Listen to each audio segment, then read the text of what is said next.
All right, we are here to discuss MTTS 1, 2, and 3. The first presentation will be directed towards teachers. I'm going to get it started, and then Caitlin will take over afterwards. First one is copyright. If Caitlin can zoom in on it, there we go. All right, so as it relates to teachers, teachers can use copyrighted materials, and they should because there's a lot of good information in them, but they need to make sure they give credit to the material they're using, otherwise it's illegal and they can get in some trouble. But there are ways that teachers can use it. They're allowed to use all kinds, including literary, musical, pictures, movies, architecture, just basically any kind of work that can be copyrighted or was created by someone, as long as they show where they got it from and got permission or credited. If a teacher creates something like, say, a lesson plan, that could fall under the work for hire part of copyright, which means that what they created may not only be owned by them. The school district may own it. It's different by a state and school, so you'd have to check your individual school to know that. And the procedure for obtaining copyright is then the one for students, which I'll be going through after we finish the teacher one. So we can move on to the next one. Associated with copyright comes fair use, and as teachers we need to consider what the four main factors are when we're using fair use and teaching it to students. The first one is, what is the purpose and the character of use? So when we're looking at, let's say, an image online, what is the purpose of the image for the students and what are they getting out of it? The second one is, what is the nature of copyright work? So same thing as the first, why are we using it? In what nature is it being used? How is it portraying something? The third is the length of the work. Now, as we all know, we don't want to use an entire segment of what another person has gave us. So we want to make sure we're using little snippets of it and we are giving credit. The fourth is, what is the value of the copyrighted work? Is it owned by a university? Is it owned by the government? What type of value does it have? Or is it just made by one of us, a teacher? From the website, Public Domain Guidelines, teachers can teach their students different portions of what is acceptable to use. Now, it's great for when we are starting to go and teach students this in early grades and especially in higher grades, when we're using copyright more and more, such as plagiarism comes into play. When we're using social media, we want students to use less than 3 minutes of a certain media that they are presenting, which is 10%. If we're using a text, we want to use less than 1,000 words, which can seem like a lot, but in reality, it's a small snippet. For music or a video, we want to use only 30 seconds or less. We don't want to give any more. For images, as I was talking about before, we don't want to go over 15 images. So as teachers, we want to teach our students these guidelines and the portions, and of course, have them around the classroom so they remember it all. It's a lot of information. Have it poster, and the students can see it all. As teachers, we need to understand that fair use is not replacing copyright at all. All it is, it's giving us more availability to use for our students and allowing us to still use other works that's not published by ourselves, but along the same lines of copyright. Going along copyright and fair use is the Creative Commons. Creative Commons for teachers is develop guidelines that all users should take into consideration. When we are teaching our students how to cite anything, it's important that we remember these 9 guidelines. And I thought it was very neat because not many of us in our regular classrooms may know of these. So when we're teaching students, we want to definitely always tell them to give credit when it's due. Always cite the author, always cite the website, cite. Provide original source information. We want to make sure we're getting information from the right source, the first one, not someone who copyrighted and made it into his own words. Make sure we're using our original source. We always want to show respect to our original work as well. We want to preserve public marks. Whatever that means is that we want to make sure that our students know where it came from and that we're not altering where it's coming from. The author knows, and they will, of course, know if we try to change it. 5 is protect the author's reputation.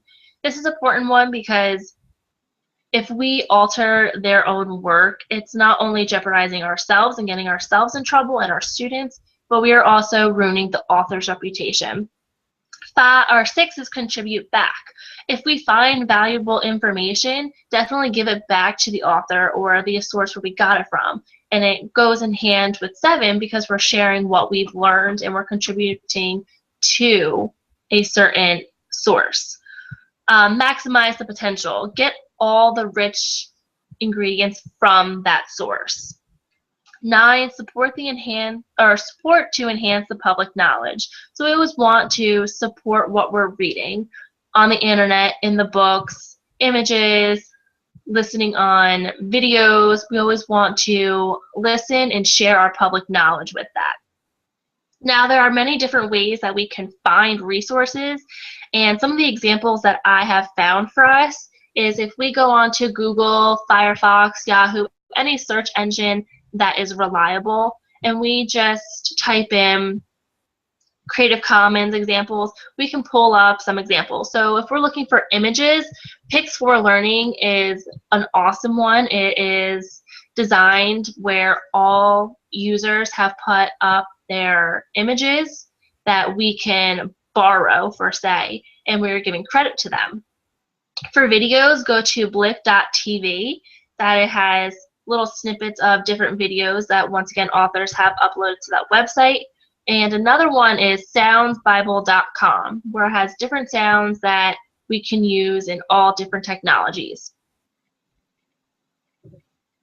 Now, some of the 5 in-practice suggestions are that teachers and administrators on professional development days, we should have a speaker on copyright who knows everything they need to know and come in and present it to us on what we're missing. Maybe we're not understanding fully on how to teach it. Maybe our students aren't getting how we are presenting the information. That speaker can relate to us different ways of how we can help our students. Once again, teachers, we need to have the guidelines for Creative Commons listed around our room for our students to see. I know as when I was going through, it was difficult to remember certain things in every subject. It's nice, visible, posted on the wall, posted on the door so students can see it. Teachers should hold monthly meetings with faculty to go over what they consider fair use and copyright within their lesson plans.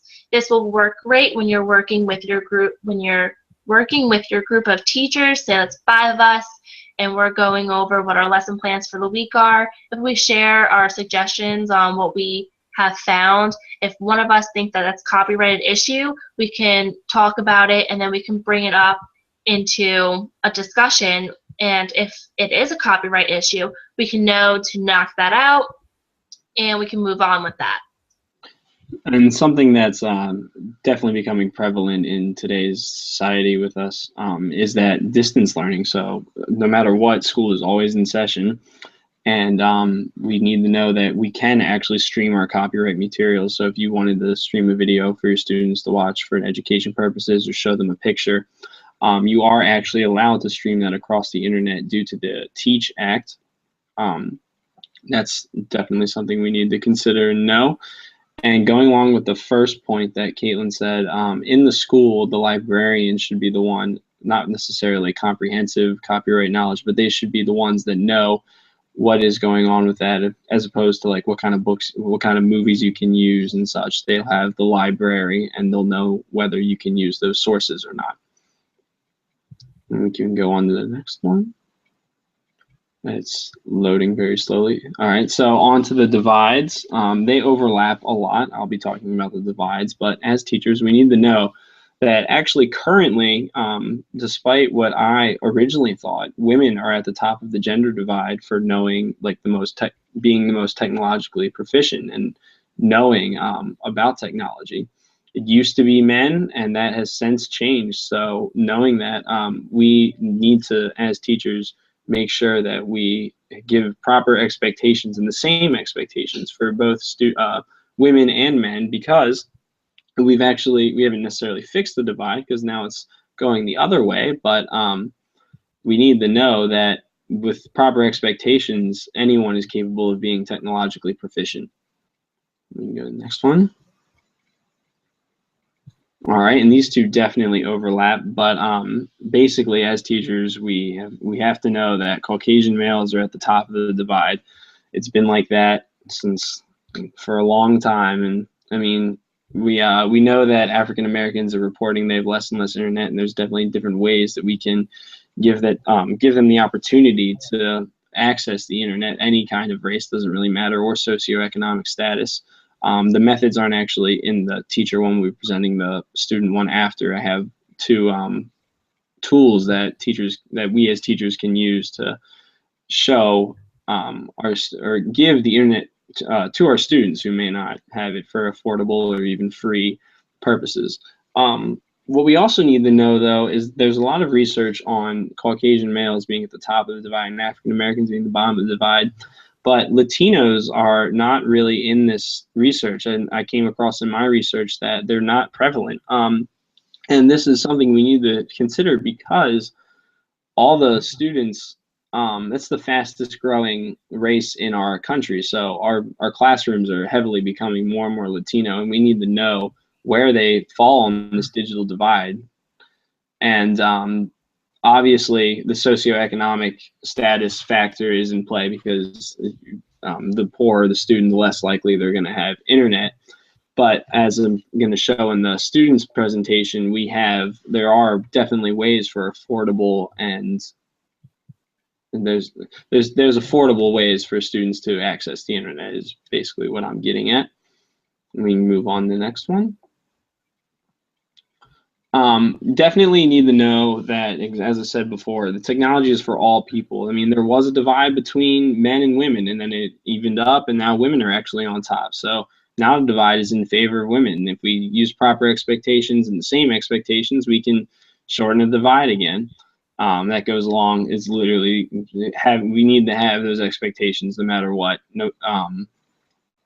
And also, every lesson that we use, the student needs to have access to the internet if they need it. So if we make a lesson that requires a student to maybe research something, then they have to have the ability to make that research. It'd be unfair of us to give them a lesson that doesn't allow for all students to succeed. So that's why we have the other tools they can use. But if we do not have the tools, we cannot give them. If they don't have opportunities or time, there's just no way that we could do that. There are organizations that allow cheap or free internet access, as I'll get into on the student one, which is going to go back home to your students so they can show their parents and basically make sense.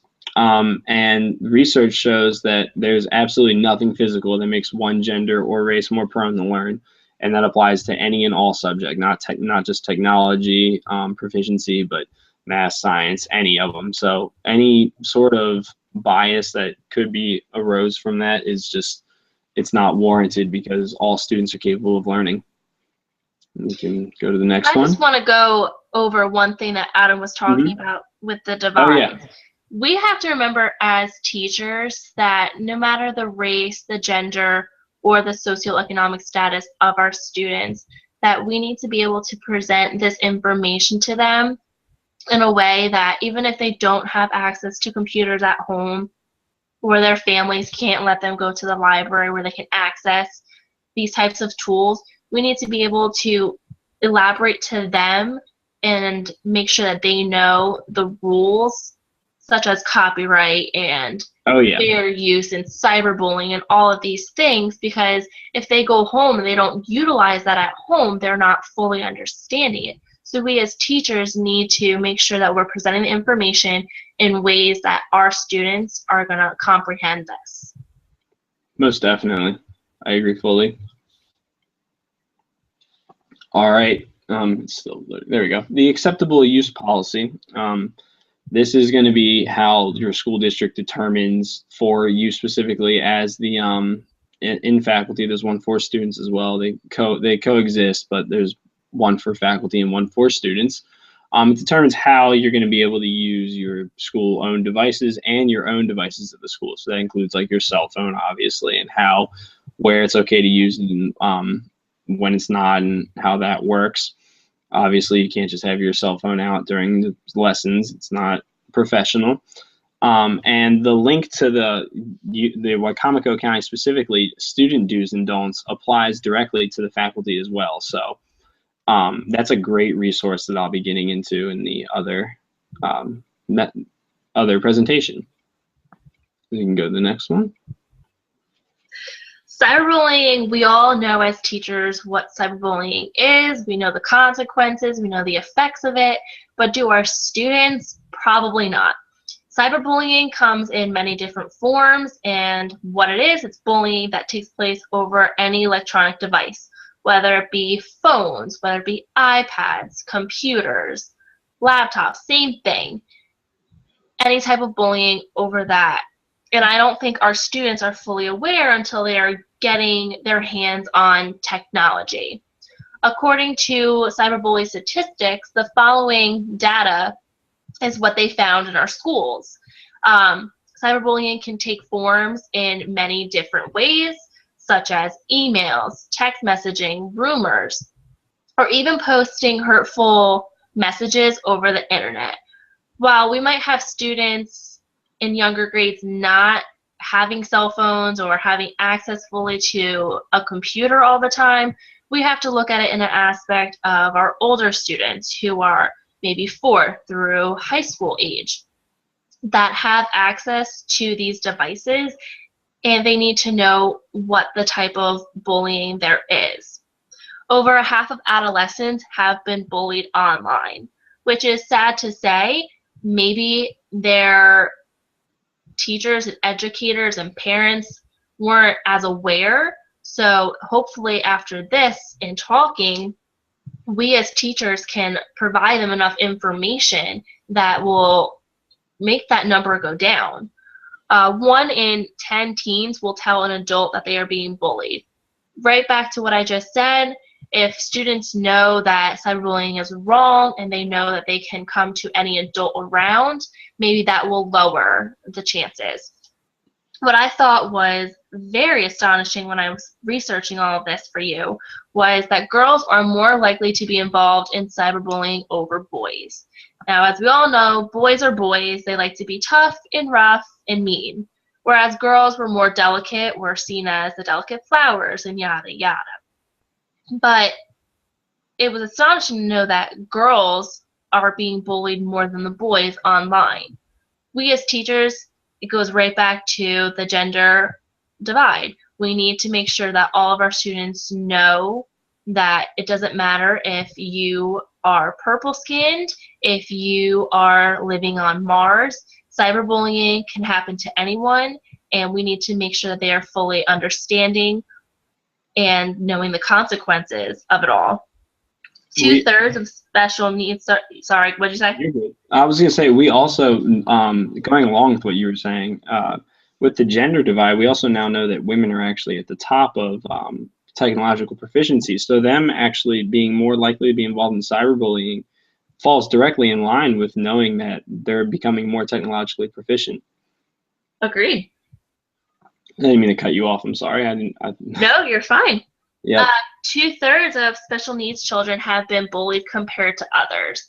As we know, special needs children do have different treatment, which is unfair, but in the same aspect, in this time when we're dealing with special needs children, we need to give 125% more of our attention and full-on presentation wise to these students, because they're not going to grasp what cyberbullying is or what copyright is as quick as me and you would.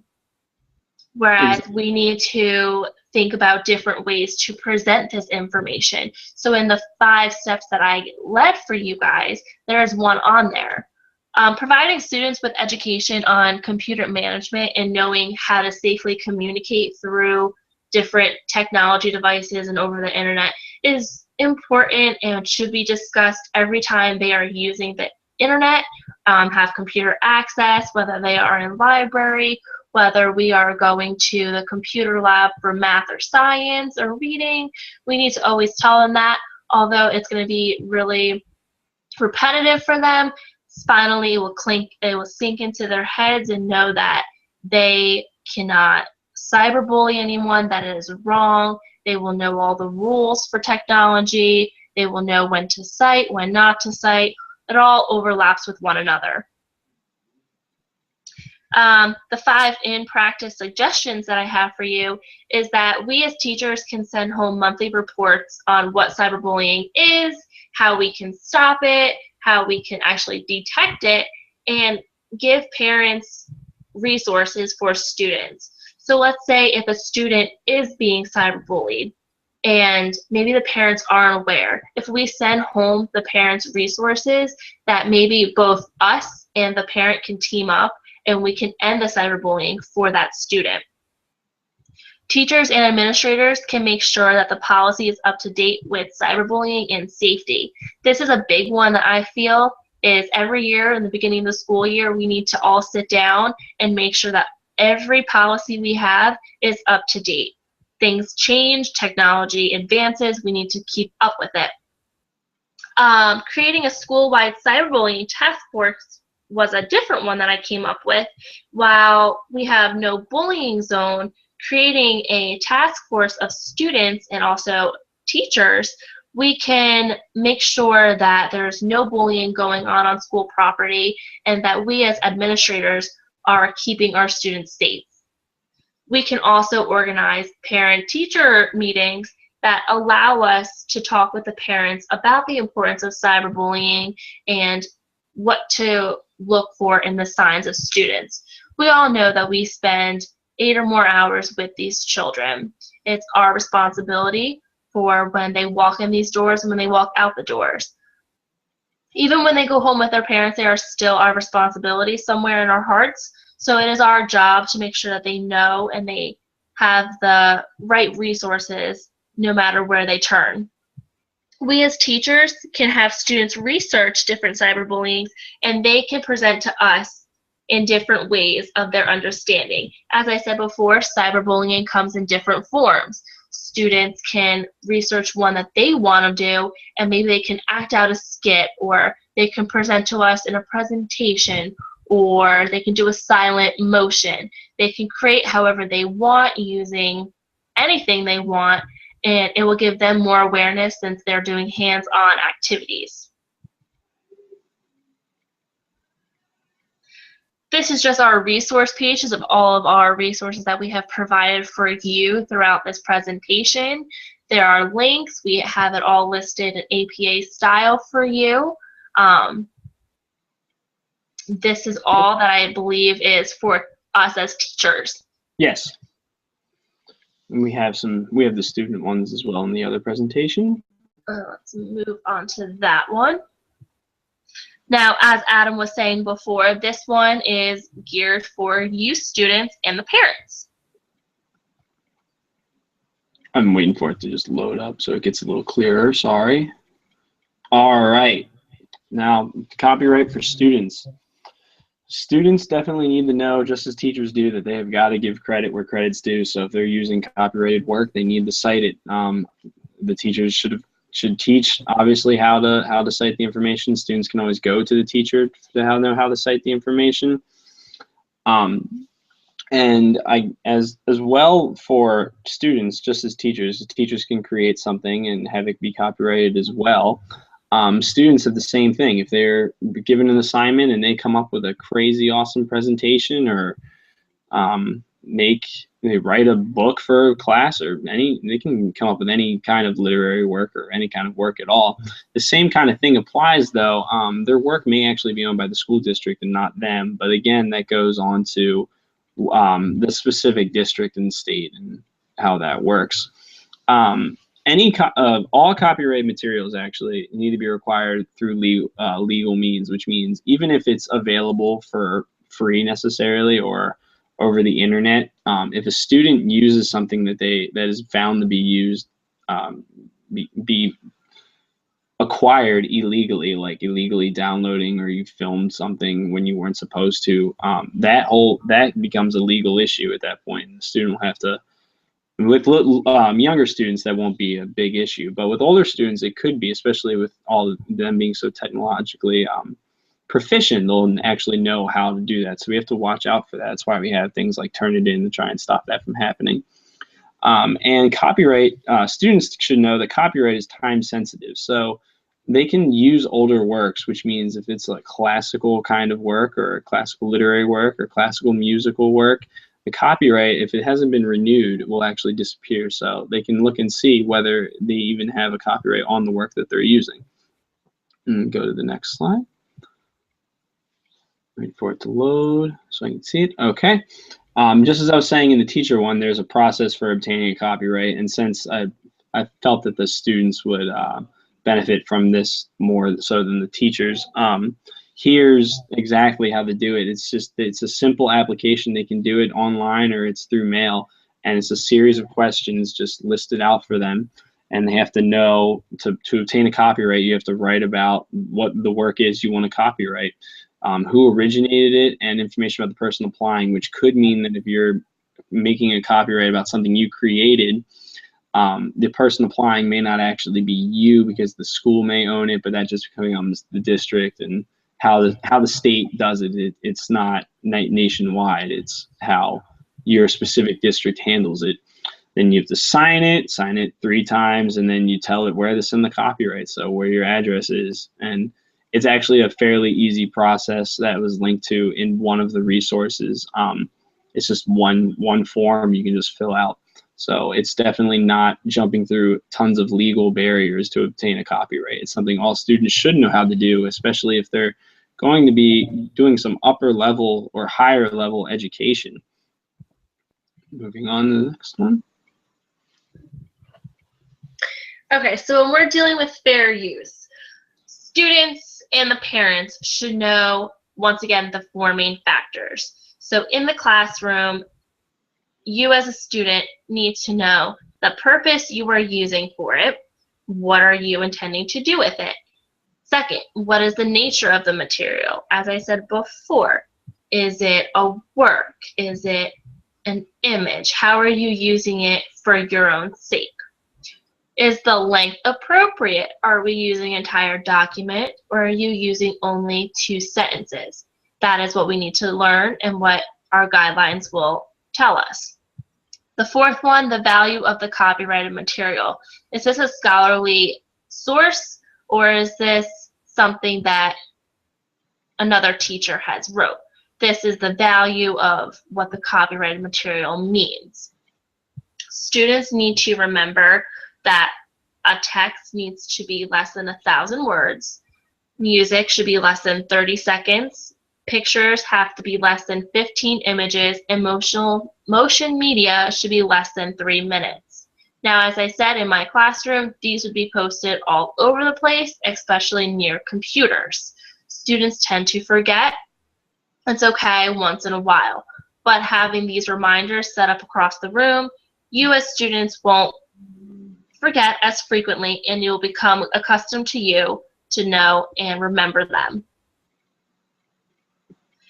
Going along the same lines as before, students, you need to know the guidelines for Creative Commons and how do we access the materials that you would need or that your teachers would want you to obtain for them. The guidelines are as follows. When you're using anyone else's work but your own, you need to give credit where it's needed. So if I wrote something and you wanted to use something, you have to give me credit. You want to provide original information. You don't want to use 2nd, 3rd, or 4th articles that came from the first article. We always want to use and provide feedback and credit from the original source. We always want to respect the original work. As we respect one or another in our classroom, we want to respect the work that we are dealing with. We want to save public marks, as we talked about. If it's publication or the type of it, we want to save it. We also want to protect the author's reputation. If you wrote a book, you would not want someone to take your book and create something different and then have that creation be something that's not perfect. And that will ruin your reputation. The same goes as for an author who has wrote or posted or took a picture, wrote anything.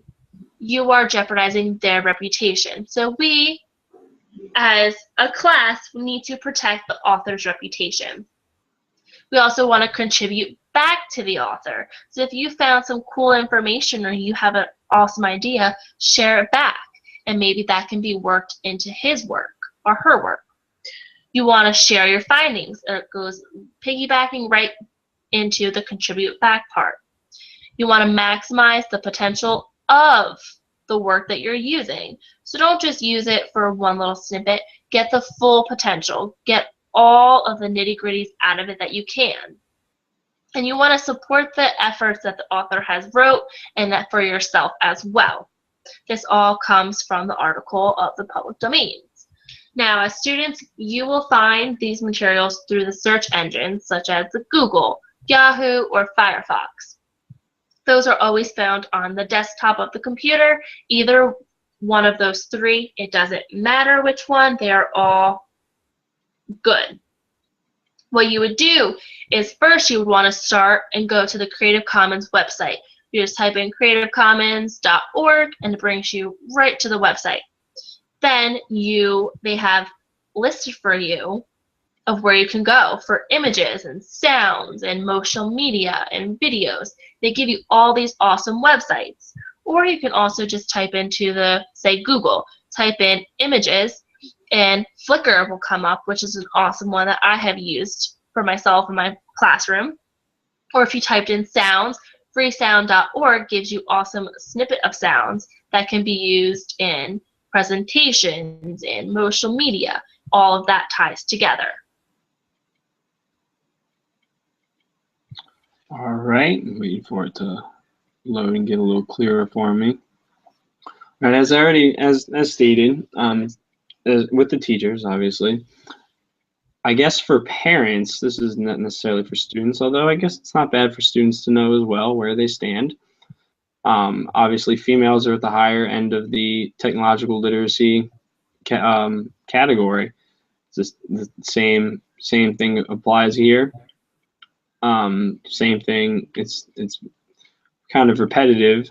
The same thing is that the Caucasian males are on top with African Americans and Latinos below them. But here's the part where parents can really benefit to get internet for their students when they are at the low socioeconomic status or don't have access. There's a nonprofit organization called Connect to Complete, which is actually created specifically to reduce the digital divide. It's actually through the website everyoneon.org, not the name isn't actually Connect to Complete, but through that website you can get to the nonprofit organization Connect to Complete, which I think if I remember correctly, it was about $10 for internet usage. It was very cheap for a subscription to internet usage for education purposes. And what students and parents should always know is the public library always has free internet access during their normal operating hours. So if your teacher gives you an assignment that requires you to use the internet, or maybe you started an assignment and you didn't get to finish it, but it uses the internet, but you don't have the internet at your house and Connect to Complete hasn't worked for you or any other method, if the library is open, you can always go there. It's a great resource to use and utilize for even more than just the internet, but that specifically as well. Moving on to the next one. Sorry, it's loading. That's all good. It's basically the exact same thing as socioeconomic divide as opposed to the racial or gender ones. This is to do with money, obviously, and financial situation. That's why they have things like Connect to Complete in the public library. But on this side, the student is on the lower side of the financial aid spectrum. They overlap with each other. But what I think parents need to understand is that regardless of where they are on this divide or where their student is, there's always opportunities to level the playing field, so to say, or to give their student the opportunity to achieve just as much as any other. And that pretty much sums it up. All right, for students, I know students love using their cell phones during class. There's in Wacomico County, there's the do's and don'ts for acceptable use policy. It's definitely do not use your cell phone during class.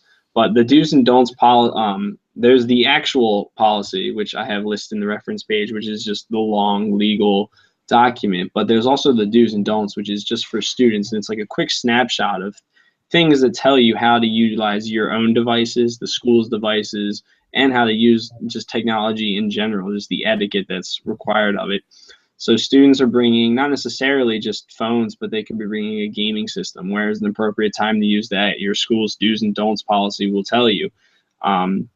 Same thing with a camera, even though it's all phones have cameras, but they could bring in their own camera. Same thing.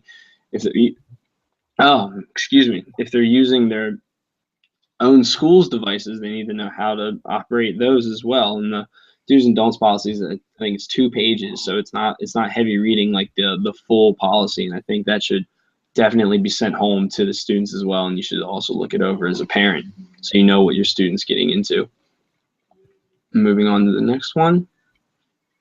Now, here we back are with cyberbullying. Now, this I am gearing towards both students and the parents of the students. It's good to know that the facts are half of the young students will never tell an adult about being cyberbullied.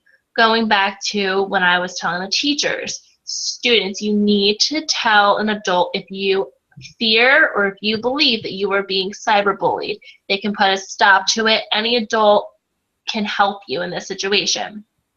Parents, here are several ways that I found that you can help any child understand what cyberbullying is, how to stop it, what are some examples of cyberbullying, so we can get the students on the right track outside of the classroom. Parents at home, make a rule that children may not send a mean or offensive message to anyone, regardless if they have a phone or if they are using instant messenger, if that's still around. We don't want any students sending a mean or offensive message. Just as we always say in the classroom, if you don't have anything nice to say, then don't say it at all. We want to enforce this in the classroom and at home, so parents, that's for you. You want to encourage any student to tell an adult if it happens. The quicker we all know it, the quicker we can stop it, and we can hope that no other student would have to go through that. Keep a computer or any device that you have in your household in a shared space for supervision reasons. If a student is in their bedroom with a computer, 100% supervision is not being displayed. Although you may be in the room with them, they're not totally with someone at that point.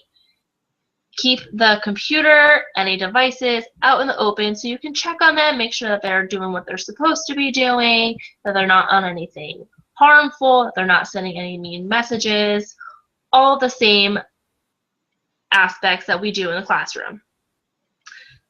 Boys are more likely to be cyberbullied than girls. This is going back to what I was saying before.